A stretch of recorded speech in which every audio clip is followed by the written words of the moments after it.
Não é tarde para se sonhar.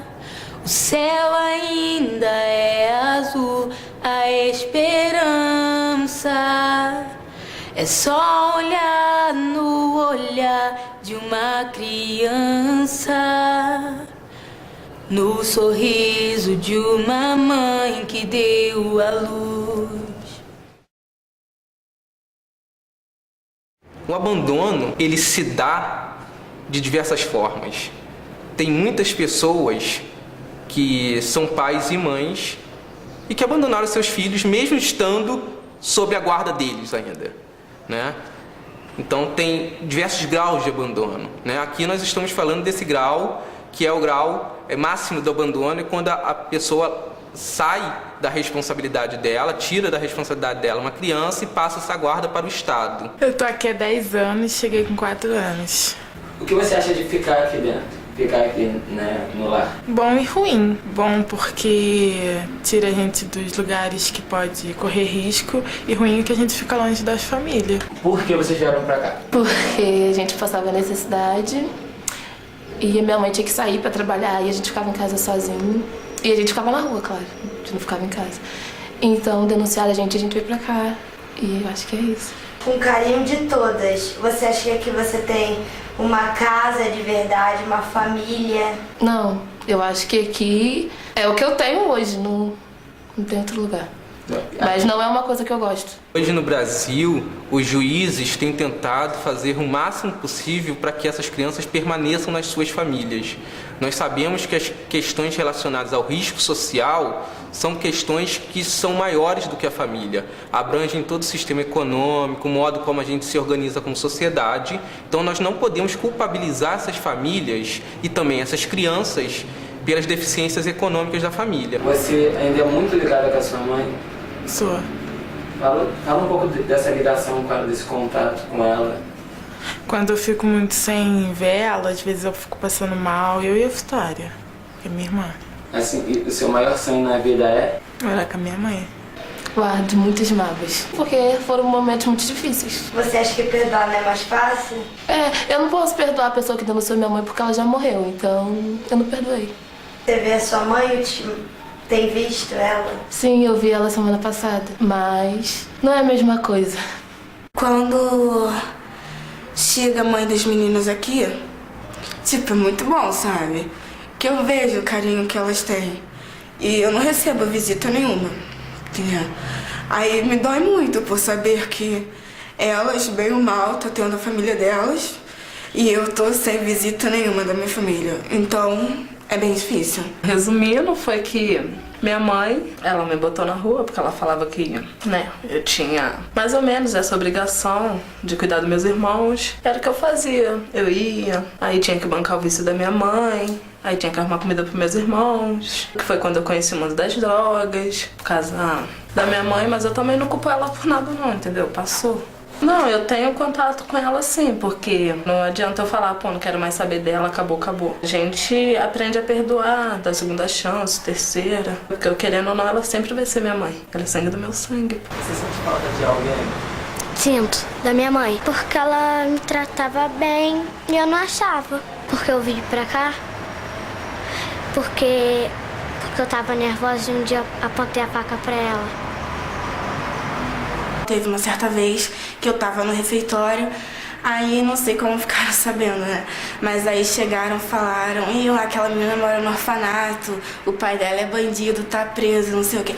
Aí começavam a rir de mim. A maioria das vezes eu chegava em casa chorando muito, não queria ir pra escola, mas aí depois passou, sabe? Eu tive que criar meio que uma armadura dentro de mim e agora ninguém mais mexe comigo. Eu acho que nós temos que ter muito cuidado ao tocarmos nesse tema, porque nós vivemos uma sociedade muito moralista e a tendência é que nós interpretemos esse tema de um modo moralista, conservador e que culpabilizemos as pessoas que abandonam. Tem sempre uma série de fatores que contribuem para esse ato, né? E isso não é de hoje, é uma prática que já acontece na história da civilização.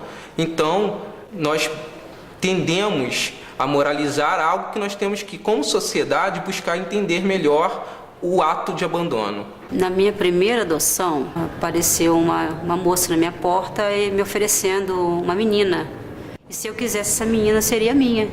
A princípio, eu ofereci ajuda para ela. Eu falei assim, não precisa você dar a sua filha. Final de semana você pega, mas aí não era o caso. Ela falou para mim que final de semana ela queria curtir a vida dela, que ela não queria ter trabalho com criança. A partir daí eu falei para ela que eu queria criança. Mas até desse dia eu não tinha preparado nada porque eu tinha medo dela voltar atrás. Mas só que na hora que ela saiu da sala de parto, ela falou para mim a seguinte frase: olha, se você não quiser esse troço, você me fala logo que eu coloco uma sacola e na hora da visita alguém some com isso aqui. Eu falei, não faz isso que eu vou vir buscar a criança. Com 3 dias eu peguei minha primeira filha, que hoje está com 17 anos. E eu comecei a trabalhar na Boca, que aí foi quando eu também fui jurada de morte. Aí foi com o dinheiro que eu ganhava da Boca que eu ajudava.